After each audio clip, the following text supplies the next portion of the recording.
Shalom, bien-aimés dans le Seigneur. Nous vous disons grand merci, vous qui nous aviez suivis dans notre premier module, le deuxième et le second module. Et aujourd'hui, nous sommes dans notre troisième module. Nous sommes toujours dans le même texte de base, Marc chapitre 5, le verset 21 au verset 43. C'est notre texte d'or, comme je le disais tantôt et je l'ai toujours dit. Nous allons évoluer au fur et à mesure par rapport à notre message. Et aujourd'hui, nous voulons continuer à partir du verset 36. Nous allons lire au nom de Jésus, Marc chapitre 5, le verset 36. J'ai lu la parole de Dieu. Mais Jésus, sans tenir compte de ces paroles, dit au chef de la synagogue, « Ne crains pas, crois seulement. » Et il ne permit à personne de l'accompagner si ce n'est à Pierre, à Jacques et à Jean, frères de Jacques. Il arrivait à la maison du chef de la synagogue où Jésus vit une foule bruyante et des gens qui pleuraient et poussaient des grands cris. Il entra et leur dit, pourquoi faites-vous des bruits et pourquoi pleurez-vous? L'enfant n'est pas mort, mais elle dort. Oui, bien-aimés dans le Seigneur. Ici, nous voyons Jésus qui répond à la requête, qui répond à la prière de Jairus. Jésus a accompagné Jairus dans sa maison alors que l'enfant était déjà mort. Il n'y avait plus d'espoir. L'enfant n'était plus en vie.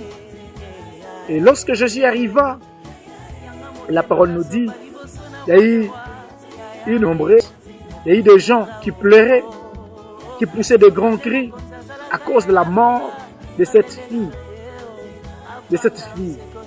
Et comme il est toujours d'habitude, lorsque nous perdons une être chère, nous pleurons. Nous sommes dans de larmes. Et la fille n'était plus. Et je ne sais quelle était l'attitude de Jairus. Et Jésus, quand il arriva ensemble avec Jairus, alors que Jairus avait déjà la nouvelle que la fille était morte, cesse d'importuner le maître parce que ta fille n'est plus en vie. Et Jésus a parlé. Il a parlé à Jairus. Il a dit, ne crains pas. Ne crains pas, crois seulement. Bien, mais une seule parole de Jésus suffit. Une seule parole de Jésus peut changer ta destinée. Une seule parole de Jésus peut bouleverser le cours de ton histoire. Alors que Jairus arriva chez lui, il trouva un grand nombre de personnes qui étaient en train de pleurer sa fille qui était morte. Bien-aimé, toi aussi, les gens te diront des choses qui vont te décourager. Peut-être tu as perdu ton travail, tu as perdu de l'emploi, tu as perdu ce qui était cher pour toi. Et tu n'as plus de ressources, tu n'as plus de revenus. Et quelque chose est morte dans ta vie. Mais je veux te dire une chose. Nous avons un Dieu de la résurrection. Et je connais la parole de Dieu dans l'histoire de Lazare. Dans le livre de Jean chapitre 11, Lazare, ami de Jésus, Lazare que Jésus aimait beaucoup. Un jour, Lazare était mort. Alors qu'on a appelé Jésus, Jésus est venu 3 jours après. 3 jours après. Et le sœur de Lazare dira à Jésus, si tu étais venu avant, notre frère ne serait pas mort. Et Jésus dira que mon ami Lazare n'est pas mort, il dort. Bien aimé, la mort devant Dieu, Dieu considère ça comme le sommeil. Il dit que cette fille, elle dort. Elle dort. Alors que tout semble être bloqué dans ta vie. Je ne sais qu'est-ce est déjà entré en pourriture, en putréfaction, comme cela fut le cas de Lazare pendant 3 jours dans le tombeau. Mais lorsque Jésus était venu, une seule parole de Jésus ramena Lazare à la vie. Ramena Lazare et ressuscitera Lazare, la seule parole de Jésus. à notre Dieu ce soir, plaise à notre Dieu en ce jour, de ressusciter tout ce qui était mort en toi. Vous savez une chose, notre Dieu est capable de régénérer même des cellules mortes. Même des cellules déjà mortes. Notre Dieu est capable de ramener de la mort à la vie. Et il te dit, ne crains pas. Trop souvent, nous sommes envahis par la peur, par la crainte. Mais nous sommes enfants de Dieu. Nous oublions que nous avons un Dieu qui est capable. Nous oublions que nous avons un Dieu qui est capable de transformer, de régénérer ou de ramener de la mort à la vie. Parce qu'il est la résurrection et la vie. Gloire soit rendue à Dieu. Parce que nous avons un Dieu puissant. Jésus-Christ de Nazareth. La parole déclare qu'il est le même hier, aujourd'hui et éternellement. Si Jésus avait ressuscité Lazare, il est capable de ressusciter tes affaires. Si Jésus avait ressuscité Lazare, il a ressuscité la fille de Jairus, il est le Dieu capable de ressusciter ce qui est entré déjà en mort, dans cette phase de mort dans ta vie. Nous avons le Dieu qui est capable, il a vaincu la mort et la mort n'a pas de pouvoir sur ces dieux. Et bien aimé, Dieu, Jésus qui dit à Jairus, ne crains pas. Et moi aussi j'aimerais te communiquer une chose, ne crains pas. Ne crains pas, crois seulement. Il l'a dit au cerf de Lazare. Marie, si tu crois, tu verras la gloire de Dieu. Le grand problème, c'est de croire. Le grand problème, c'est que nous devons avoir de l'espérance à ces dieux. Croire en ces dieux, que ce Dieu est capable de ressusciter. Ce Dieu est capable de transformer. Ce Dieu est capable de régénérer. Ce Dieu est capable de dire un mot et la chose puisse s'accomplir. Et trop souvent, nous perdons pédale. Nous perdons la foi. Nous regardons aux circonstances au lieu de regarder à notre Dieu. Nous regardons aux problèmes qui nous assaillent. Nous regardons aux montagnes qui s'érigent au-devant de nous au lieu de regarder à ces dieux capables. Parce que la Bible me dit, celui qui a une foi comme les grains de sénévé peut dire à une montagne, ôte-toi. Et j'aimerais te dire, si tu crois, tu verras la gloire de Dieu. Si tu crois, tu pourras dire à la montagne de sauter au-devant de toi. La montagne, ce n'est pas seulement Kilimanjaro. La montagne, je ne sais pas, ce n'est pas les montagnes physiques que nous voyons. Mais une montagne peut être symbolisée ou caractérisée par des problèmes que tu traverses dans ta vie. Tu peux traverser des cas de maladies atroces. Tu peux traverser des cas de crise. Tu n'as plus d'emploi, tu as perdu de l'emploi. Tu es en train de souffrir et tu as des énormes charges. Et tu ne sais par quel chemin ou comment t'en sortir. Mais il y a toujours une voie de sortie. Parce que nous avons un Dieu de miracles qui fait le chemin nouveau même là où il n'y en a point. Il fraye le chemin. Il fraye le chemin. Là où le monde te dira que tu as échoué, Dieu te dira que tu peux réussir. Là où le monde te dira qu'il n'y a plus d'issue, mais Dieu, il ouvre le chemin. Il suffit seulement de croire, d'avoir foi en ces dieux. Voilà pourquoi je te conjure, mon frère, ma soeur, de placer ta confiance en l'Éternel. De placer ta confiance en ces dieux. Car il dit dans sa parole, invoque-moi, je te répondrai. C'est une question d'avoir confiance, de faire confiance en ce Dieu. De croire que ce Dieu est le Dieu capable. Il est le Dieu de transformer ta vie. Il est le Dieu capable de faire de grandes choses que personne d'autre pourra faire. Crois. Si tu crois, mon frère, ma soeur, tu verras la gloire de Dieu. Et Jésus n'a pas permis qu'à d'autres personnes qui puissent entrer, puissent l'accompagner. Il a pris Pierre, Jacques et Jean qui l'avaient accompagné. Et lorsqu'ils arriva à la maison du chef de la synagogue, il y a eu des pleurs. Il y a eu les gens qui se lamentaient, qui criaient, qui poussaient des grands cris. Oui, aujourd'hui, dans ta famille, vous poussez des grands cris. Vous êtes dans des pleurs, vous êtes dans des tourments.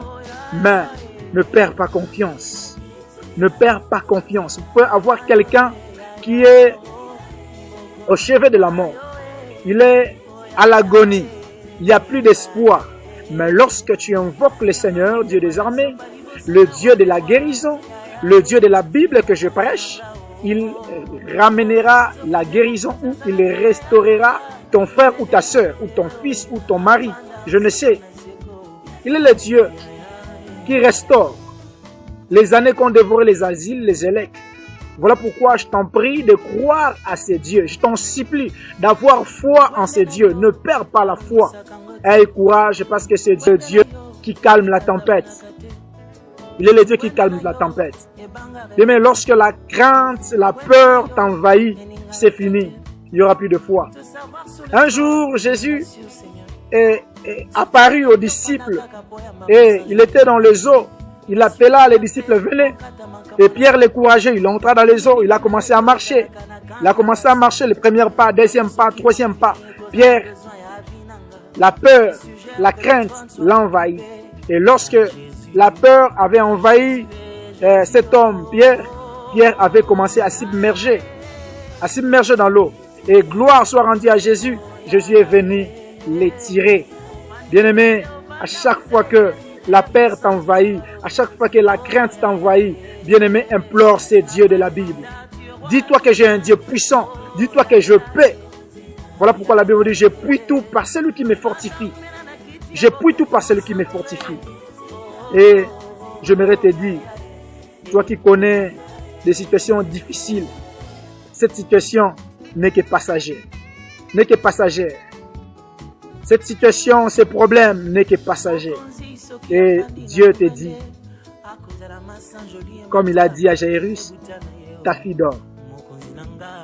Et moi aussi, je peux te dire que ta situation, ces problèmes auxquels tu es en train de traverser, n'est qu'un problème passager. Va passer, ces problèmes vont passer, ces vents vont passer. Et le Dieu qui est le Dieu qui calme la tempête, il va calmer la tempête dans ta vie, dans ton foyer, dans ton ménage. Dieu est capable de faire de grandes choses. L'enfant n'est pas mort, mais elle dort. Oh, quelle assurance!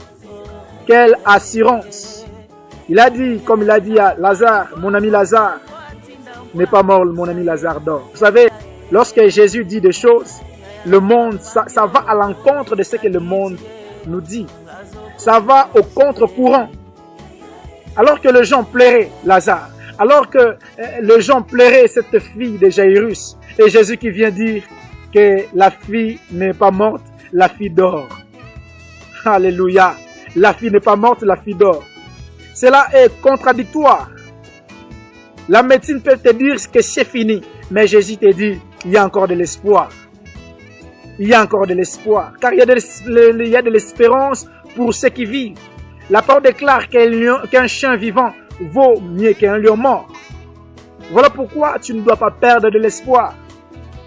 Tu ne dois pas perdre de l'espoir, parce que tu as un Dieu d'amour, un Dieu fidèle qui t'aime tant. Il ne te laissera pas s'écrouler. Tu ne sombreras pas, parce qu'il est avec toi, il est à tes côtés. Il suffit de lui faire confiance. Il suffit d'avoir foi en ce Dieu et de prier, de crier à ces dieux. La parole déclare, dès que tu crieras et dès qu'il aura entendu, il t'exaucera. Il est le Dieu qui nous exauce, il est le Dieu qui exauce les prières des saints. Il y a un homme de Dieu qui dit, la prière est la locomotive, et la prière est les rails sur lesquels roule la locomotive de l'Esprit Saint.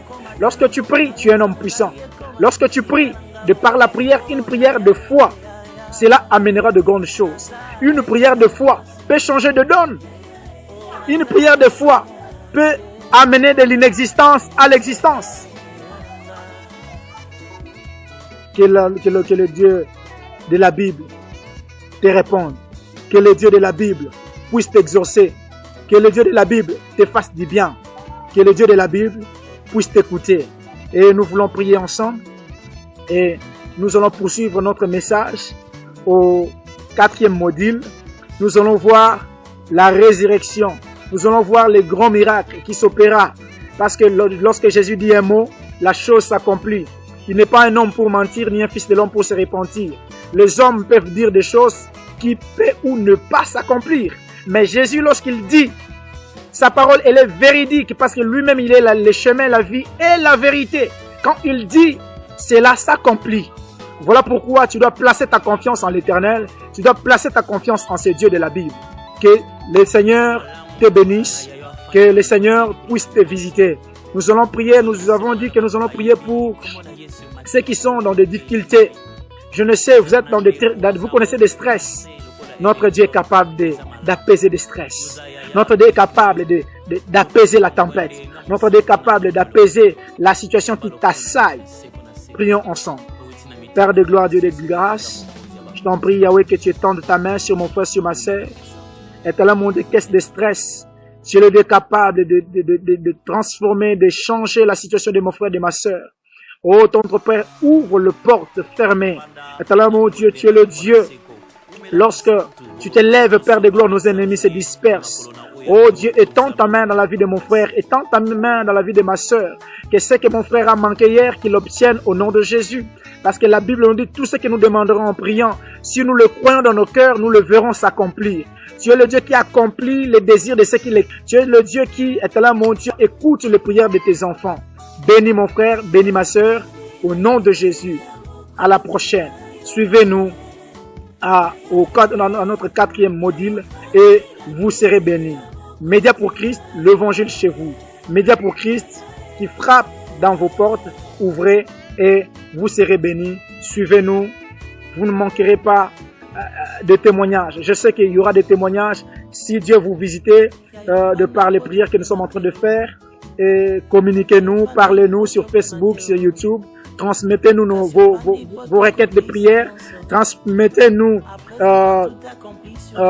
vos sujets de prière et nous prierons ensemble avec vous et nous allons vous soutenir, vous accompagner dans vos requêtes de prière. Que le Seigneur vous bénisse.